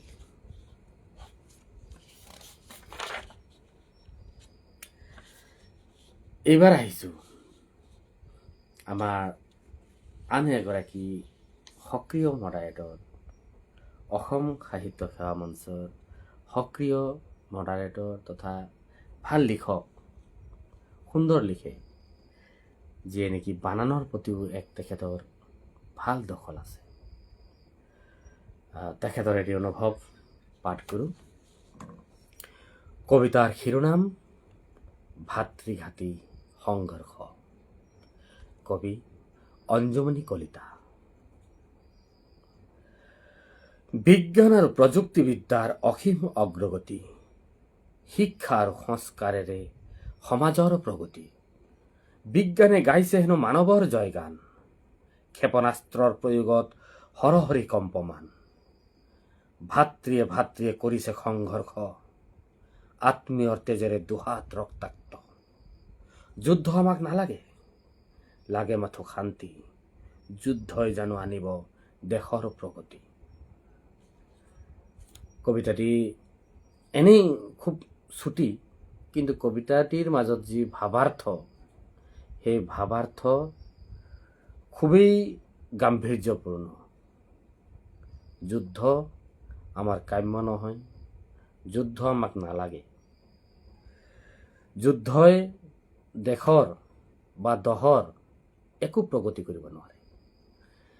তাৰে আধাৰত খুব সুন্দৰকৈ অনুভৱটি আমালৈ লিখি পঠিয়াইছে ৰঙিয়াৰ পৰা আমাৰ সকলোৰে প্ৰিয় কবি শ্ৰদ্ধেয়া অঞ্জুমণি কলিতালৈ আন্তৰিক ধন্যবাদ জ্ঞাপন কৰিছোঁ খুব সুন্দৰ এটি অনুভৱ পাঠ কৰাৰ সুযোগ দিয়াৰ কাৰণে।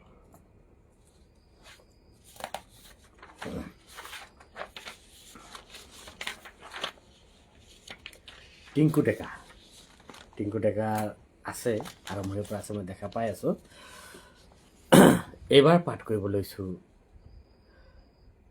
গুৱাহাটীৰ চানমাৰীৰ পৰা আমালৈ লিখি পঠিয়াইছে টিংকু ডেকা। কবিতাৰ শিৰোনাম অযুত হিয়াৰ হাহাকাৰ।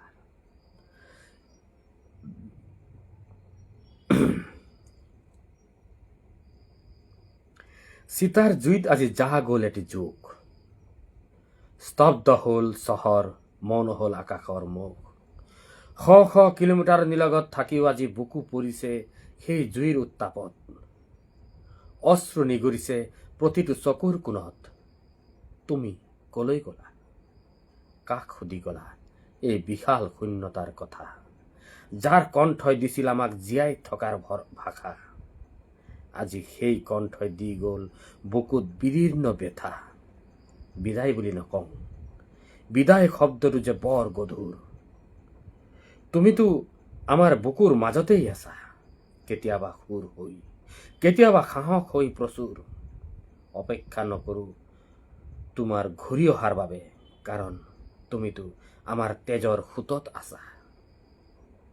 আজি নহয় কালি আমি সকলোৱে যাম তালৈ, য'ত তুমি আকাশী গংগাৰ পাৰত বহি আকৌ এটা নতুন গান ৰচি আছা। ৰৈ দিবা জুবিনদা, তুমি ৰৈ দিবা জুবিনদা। সেই অচিন দেশৰ কোনোবা এটা ঘাটত আমিও গৈ ওলামগৈ এদিন তোমাৰ সেই যাযাবৰী সুৰৰ সৈতে একাত্ম হ'বলৈ। জুবিনদা, আমাৰ মাজত সদায় জীয়াই থাকিব তেওঁৰ সৃষ্টিৰ মাজত, তেওঁৰ দৰ্শনত। ৰৈ দিবা জুবিনদা, তুমি ৰৈ দিবা। আচলতে এই অনুভৱটিৰ বিশ্লেষণ কিদৰে কৰিব পৰা যাব বা ইয়াৰ ভাৱাৰ্থ কিমান গভীৰ, তাৰ বাবে যিবোৰ শব্দৰ প্ৰয়োজন হ'ব সেই শব্দবোৰ হয়তো মোৰ জনা নাই। আমি সকলোৱে জানো জুবিন গাৰ্গ এজন ব্যক্তি নাছিল। জুবিন গাৰ্গ সমগ্ৰ অসম আৰু অসমীয়াৰ আৱেগ আছিল। আজি তেখেত নাই যদিও আমাৰ তেজৰ শিৰাই শিৰাই তেখেতে দি যোৱা যি সাহস, যি প্ৰেৰণা, সেইখিনি আমাৰ লগত আছে। সেইখিনি থকালৈকে তেখেতৰ কেতিয়াও মৃত্যু নহয়। তেখেত অমৰ, তেখেত ঈশ্বৰ পুত্ৰ। আৰু তেখেতক কেন্দ্ৰ কৰি লিখা অযুত হিয়াৰ হাহাকাৰ শীৰ্ষক কবিতাটি খুবেই এটি ভাৱগধুৰ হৈছে। ভাল লাগিল, সুন্দৰ অনুভৱটি পাঠ কৰাৰ সুযোগ পাই সঁচাকৈ বৰ ভাল লাগিল। আকৌ এবাৰ কৈছোঁ, সকলোৱে বিচাৰক জাষ্টিছ ফৰ জুবিনদা। জুবিনদাই যেন সোনকালে ন্যায় পায়, আমি তাকেই কামনা কৰিছোঁ। সুন্দৰ কবিতাটো পাঠ কৰাৰ সুযোগ দিয়াৰ কাৰণে টিংকু ভাইটিক ধন্যবাদ জ্ঞাপন কৰিছোঁ।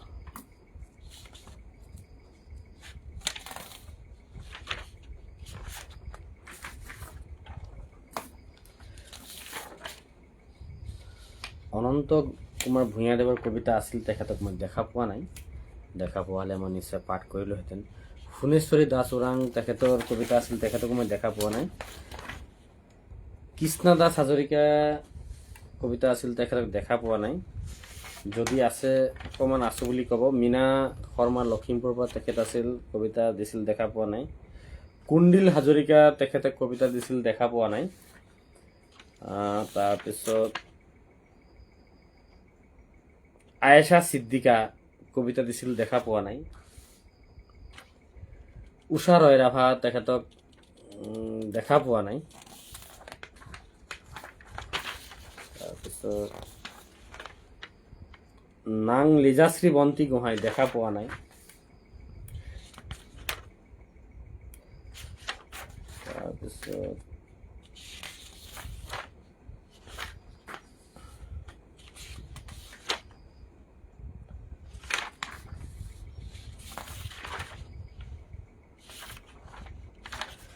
এইকেইজনৰ ভিতৰত কোনোবা আছে নেকি বাৰু? যদি আছে এবাৰ আছো বুলি ক'ব, মই সাজুই আছোঁ। যদি আছে বুলি কয় মই নিশ্চয় আপোনালোকৰ কবিতা মই পাঠ কৰিম। আৰু নহ'লে প্ৰথমে মই কেইটামান মন্তব্য পাঠ কৰি লওঁ, আৰু আপোনালোক যিকেইজন মই নাম কৈছোঁ বা মই নাম কোৱাৰ প্ৰয়োজনো নাই, কাৰণ আপোনালোকে নিজেই জানে যে মই কবিতা দিছিলোঁ। যদি আপোনালোকে কবিতা দিছিলে বা আপোনালোকৰ কবিতাটো পাঠ হোৱা নাই, তেতিয়াহ'লে এবাৰ মন্তব্য বাকচত আছোঁ বুলি অন্তত লিখিব। তেতিয়া মই নিশ্চয় আপোনালোকৰ কবিতা মই পাঠ কৰিবলৈ প্ৰয়াস কৰিম। এতিয়া আহকচোন দুটামান মন্তব্য পাঠ কৰোঁ।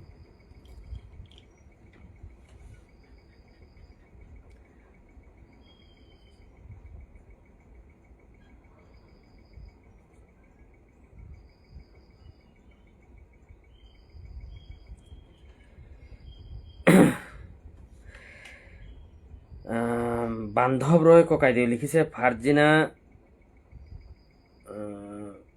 তাৰ আগত আৰু এটা মন্তব্য আছে। স্বৰ্ণলতা পাঠক বাইদেউ লিখিছে বৰ সুন্দৰ পাঠ, সকলো কবিতা সুন্দৰ, ধন্যবাদ বাইদেউ। বান্ধৱ ৰয় ককাইদেউ লিখিছে ভাৰ্জিনা বেগমৰ কবিতাৰ অনুভৱ সাম্প্ৰতিক সময়ৰ খুবেই ভাল লাগিল, শুভকামনা জনালোঁ, ধন্যবাদ ককাইদেউ। শিৱপ্ৰসাদ সেন তেখেতে আকৌ লিখিছে এদিন যাতে আপুনি অসম সাহিত্য সভাৰ সভাপতিৰ আসন অলংকৃত কৰিব পাৰে, মই কিন্তু এই স্বপ্ন দেখোঁ, কাৰণ স্বপ্ন সত্য বাস্তৱ, চশমা খুলি থোৱাত সফল ডেকা যেন লাগিছে। আপুনি বৰ সাংঘাতিক কথা ক'লে। সি যে কি নহওক স্বপ্ন দেখিব লাগে। সিমান ভয়ানক স্বপ্ন দেখিলে কেতিয়াবা বিপদো হ'ব পাৰে, গতিকে স্বপ্ন দেখোঁ আমিও, কিন্তু কেতিয়াবা কিছুমান ভয়ানক স্বপ্নই বৰ মানে আঘাত দিয়ে। সি যে কি নহওক আপোনাৰ যি সুন্দৰ মন্তব্যটি পাই মোৰ প্ৰতি থকা যি আপোনাৰ গভীৰ আন্তৰিকতা, তাৰে এক উমান পোৱা গৈছে। খুব ভাল লাগিল। মোৰ প্ৰতি থকা আপোনাৰ আন্তৰিকতা আৰু বিশ্বাস খুবেই ভাল লাগিল। আপোনাক বহুত বহুত ধন্যবাদ আৰু কৃতজ্ঞতা জ্ঞাপন কৰিছোঁ।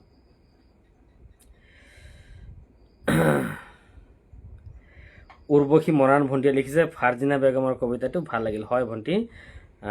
চিত্ৰকুমাৰ হাজৰিকা পিতাই আকৌ লিখিছে কবি ভাৰ্জিনাৰ কবিতাটি সুন্দৰ। হয় পিতাই। বান্ধৱ ৰয় ককাইদেউ লিখিছে অঞ্জুমণি সতীৰ্থৰ অনুভৱ আৰু ভাৱাৰ্থ ভাল লাগিল, শুভকামনা জনালোঁ, ধন্যবাদ। উৰ্বশী মৰাণ ভণ্টি আকৌ লিখিছে অঞ্জুমণি কলিতা ডাঙৰীয়ানীৰ যুদ্ধ ভাল লাগিল। হয়, অনুভৱটি ছুটি আছিল কিন্তু বৰ গধুৰ আছিল, ভাৱগধুৰ আছিল। বিজুলী তালুকদাৰ বন্ধুৱে আকৌ লিখিছে শৈশৱৰ পৰা বোৱাৰী জীৱনলৈ উৰ্বশী মৰাণ সুসাহিত্যিক গৰাকীৰ কবিতাটোৱে আৱেগিক কৰি তুলিলে, আপোনাৰ কণ্ঠই এক সুকীয়া ৰূপ দিলে, পাহৰিব নোৱাৰা এই ছোৱালী জীৱনৰ এক অনুভূতি। ৰিজু কাকতি বাইদেৱে লিখিছে বৰ সুন্দৰ অনুভৱৰ পাঠ, ধন্যবাদ বাইদেউ। পিতাই লিখিছে চিত্ৰকুমাৰ হাজৰিকা পিতাই লিখিছে কবি অঞ্জুমণি কলিতাৰ কবিতাটিও সুন্দৰ, পাঠো সুন্দৰ, ধন্যবাদ পিতাই। এনি গগৈ ভণ্টিয়ে লিখিছে দাদা মই কবিতা দিব নোৱাৰিলোঁ, কিন্তু মই আপোনাৰ কণ্ঠত কবিতা শুনিবলৈ শনিবাৰে তোলৈ অপেক্ষা কৰি থাকোঁ। আপুনি এনেদৰে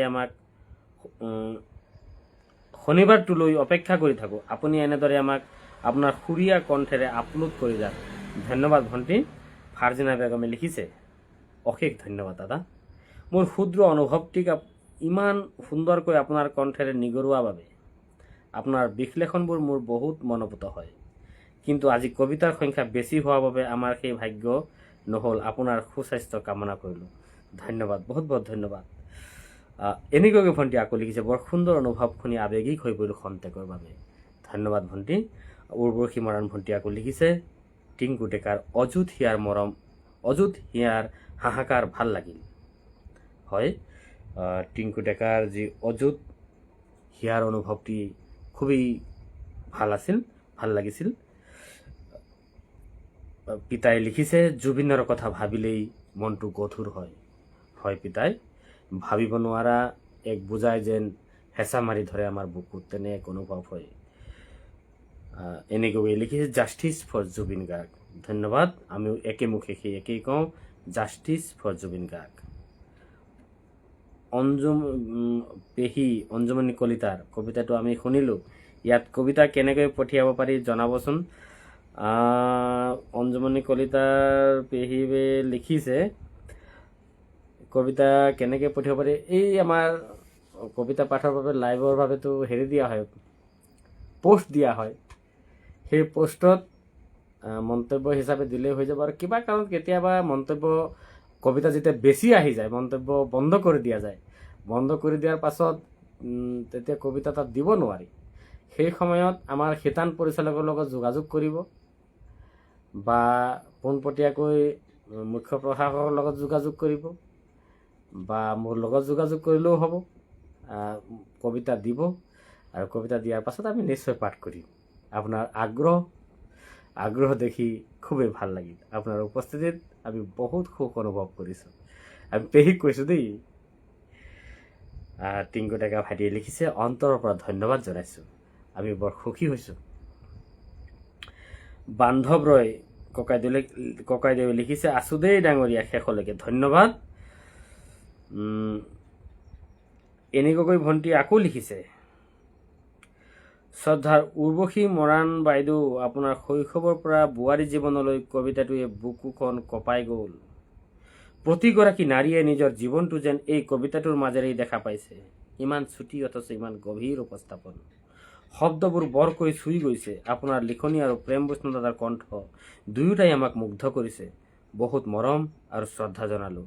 হয়, আমাৰ উৰ্বশী মৰাণ ভণ্টিৰ যি অনুভৱটি, সেই অনুভৱটি সঁচাকৈয়ে বৰ সুন্দৰ এটি অনুভৱ আমাক আজি পাঠ কৰাৰ সুযোগ দিছিল। টিংকু ডেকা ভাইটিয়ে লিখিছে, আজিৰ এই বিশেষ অনুষ্ঠানটিলৈ মই বহুত আশাৰে আহিছিলোঁ, কিন্তু অতি দুৰ্ভাগ্যবশতঃ কিছুমান অপৰিহাৰ্য ব্যক্তিগত ব্যস্ততাৰ বাবে মই আপোনালোকৰ মাজত বেছি সময় উপস্থিত থাকিব নোৱাৰিম। মোৰ মনটো ইয়াতেই থাকিব। মন্তব্যটো অকণমান আকৌ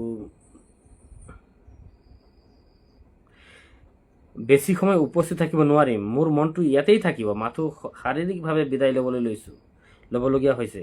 মই জানো সময় কম হ'লেও আপোনালোকৰ মৰম আৰু এই অনুষ্ঠানৰ মাদকতা মোৰ হৃদয়ত সদায় সজীৱ হৈ থাকিব। মোৰ এই অনিচ্ছাকৃত ছুটি উপস্থিতিৰ বাবে আপোনালোকে যেন মোক ক্ষমা কৰে আৰু কোনোৱে বেয়া নাপায়। আপোনালোকৰ অনুষ্ঠানটি সাফল্যমণ্ডিত হওক, তাৰেই কামনা কৰিলোঁ। একো নাই ভাইটি, তোমাৰ ইমান ব্যস্ততাৰ মাজতো তুমি যে আমাৰ লগত আছা, আৰম্ভণিৰ পৰা আছা, সুন্দৰ সুন্দৰ মন্তব্যৰে মঞ্চৰ মজিয়া জীপালময় কৰিছা, আমাক উৎসাহিত কৰিছা, এয়া কম কথা নহয়। ব্যস্ততা সকলোৰে থাকে, ব্যস্ততাৰ মাজতো তুমি আহিছা, কাৰ ব্যস্ততা নাই। বহুত বহুত ধন্যবাদ জনালোঁ তোমাক। তোমাৰ যি অনুভৱ মন্তব্যবিলাকত তুমিও নিশ্চয় পাই আছা। খুব এটি সুন্দৰ অনুভৱ আমাক পাঠ কৰিবলৈ দিছিলা। অনুভৱটোৰ শিৰোনাম আছিল অযুত হিয়াৰ হাহাকাৰ। জুবিন গাৰ্গৰ বিদায় লৈ যি অনুভৱ লিখিছিলা, খুব এটি সুন্দৰ অনুভৱ আমাক পাঠ কৰিবলৈ সুযোগ দিছিলা। ধন্যবাদ তোমাক। ৰাতুল চেতিয়া ফুকন তেখেত আহিছে, ব্যস্ত থকাৰ বাবে সম্পূৰ্ণ চাব নাপালোঁ। একো নাই ছাৰ, আপোনাৰ ব্যস্ততাৰ মাজতো যে আপুনি আমাৰ লগত একত্ৰিত হৈছে, এয়াই আমাৰ বাবে সৌভাগ্য। এইখিনিতে আপোনালোকক ক'ব বিচাৰিছোঁ, আমাক প্ৰায় 20জনে আমাক কবিতা দিছিল। 20জনৰ ভিতৰত প্ৰায় 7জনমান আজি অনুপস্থিত আৰু তেওঁলোকৰ কবিতাটি মোৰ লগত আছে। কিন্তু মই ধুনীয়াকৈ চাওক প্ৰিণ্ট কৰা আছে। সকলো কবিতা মই এনেকৈ প্ৰিণ্ট কৰি লৈছোঁ। কিন্তু প্ৰিণ্ট কৰাৰ পাছত যাৰ কবিতা পাঠ কৰিম সেই মানুহজনে যদি শুনিবলৈ নাথাকে তেতিয়াহ'লে কবিতা পাঠ কৰাৰ সেই মাদকতা সেই আমেজ নাথাকে। আপোনালোকক অনুৰোধ কৰিম আপোনালোকৰ কবিতা প্ৰতি সপ্তাহত দিয়ক, মই প্ৰতি সপ্তাহতে পাঠ কৰিম। বা আমাৰ আন এগৰাকী সুকণ্ঠী তথা শ্ৰুতিমধুৰ পাঠক আছে, আমাৰ দীপিকা ফুকন বাইদেউ, তেখেতেও পাঠ কৰে, তেখেতেও পাঠ কৰিব, আপোনালোকে দিব, আমি পাঠ কৰিম। কিন্তু কবিতা দিয়াৰ পাছত আপোনালোকৰ এটা দায়িত্ব থাকে, যিসকল আছে তেখেতসকলক কোৱা নাই, যিসকল আজি অনুপস্থিত আছে তেখেতসকলক কৈছোঁ। হয়তো তেখেতসকলে যদি পিছত এই লাইভ অনুষ্ঠানটো শুনে, নিশ্চয় শুনিব। তেখেতসকলক কৈছোঁ, আপোনালোকৰ অনুভৱটি পাঠ কৰিবলৈ যাওঁতে আপোনালোকে যদি নাথাকে তেতিয়াহ'লে সেই পাঠ কৰা নকৰাৰ একো অৰ্থ নাথাকে। গতিকে আমি যিহেতু কম সংখ্যক কবিতাহে ল'ব পাৰোঁ, আপুনি যদি উপস্থিত থাকিব নোৱাৰে অনুগ্ৰহ কৰি কবিতা লাইভৰ পাঠত আপোনাৰ কবিতাটো নিদিব। কাৰণ আপোনাৰ কবিতাটো দিয়াৰ কাৰণে এজন উপস্থিত থাকিবলগীয়া মানুহ এজনৰ কবিতাটো আমি ল'ব নোৱাৰা হৈ যাম। কাৰণ কমেণ্ট বক্সটো অফ কৰি দিবলগীয়া হয়। কবিতা যদি বেছি আহি যায় তেতিয়া কমেণ্ট বক্সটো অফ কৰিবলগীয়া হৈ যায়। আৰু তেনেকুৱা পৰিস্থিতিত যিসকলে সদায় লাইভত থাকে তেখেতসকলৰ কবিতা অলপ পলমকৈ গম পোৱাৰ কাৰণে আমি তেওঁলোকৰ কবিতা পাঠ কৰিব নোৱাৰোঁ। আৰু তেওঁলোকে পিছত শিতান পৰিচালককেই হওক বা মোকেই হওক বা মুখ্য প্ৰশাসিকাকেই হওক ফোন কৰি আমাক জনায় যে আপোনালোকে ইমান সোনকালে কিয় বন্ধ কৰে। কিন্তু আচলতে আপোনালোকে নিশ্চয় বুজি পাইছে বন্ধ কৰাৰ কাৰণটো কি। যদি 1 ঘণ্টা বা 2 ঘণ্টা ৰাখি দিয়া যায় হয়তো 50টাতকৈ বেছি কবিতা আহিব। আৰু 50টা কবিতা একেলগে পাঠ কৰাৰ সক্ষমতা কাৰো নাথাকিব। আৰু সেই একেলগে পাঠ কৰিবলৈ যাওঁতে যিসকলৰ 5G ব্যৱস্থা নাই তেওঁলোকৰ অৱস্থাটো কেনেকুৱা হ'ব এবাৰ ভাবি চাওক। এক্সট্ৰা নেটৱৰ্ক ডাটা ভৰাই তেওঁলোক বহুত টকা ব্যয় কৰিবলগীয়া হ'ব। সেই অনুৰোধ কৰিছোঁ আপোনালোকে মোৰ কথাটো ধনাত্মক দৃষ্টিৰে গ্ৰহণ কৰিব বুলি মই আশা ৰাখিছোঁ।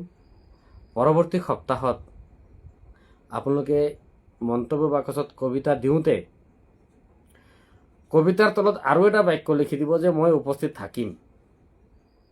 সেইকেইটা কবিতাহে মই প্ৰিণ্ট কৰিম, নহ'লে মই কবিতা প্ৰিণ্টেই নকৰোঁ। কাৰণ প্ৰিণ্ট কৰিবলৈ যাওঁতেও এটা ঝামেলাৰ সৃষ্টি হয়। আশা ৰাখিম মোৰ কথাখিনি আপোনালোকে সকলোৱে ধনাত্মক দৃষ্টিৰে গ্ৰহণ কৰি আমাৰ এই লাইভ অনুষ্ঠানটো সুচাৰুৰূপে পৰিচালনা কৰাৰ ক্ষেত্ৰত আপোনালোকে সহযোগ কৰিব। হয়তো শেষত আজিৰ এই অনুষ্ঠানত আৰম্ভণিৰ পৰা শেষলৈকে উপস্থিত থাকি যিসকলে সুন্দৰ সুন্দৰ মন্তব্যৰে আমাৰ মঞ্চৰ মজিয়া জীপালময় কৰাৰ লগতে মোকো উৎসাহিত কৰিলে তেখেতসকলৰ ওচৰত মই আন্তৰিকতাৰ সৈতে কৃতজ্ঞতা আৰু ধন্যবাদ জ্ঞাপন কৰিছোঁ।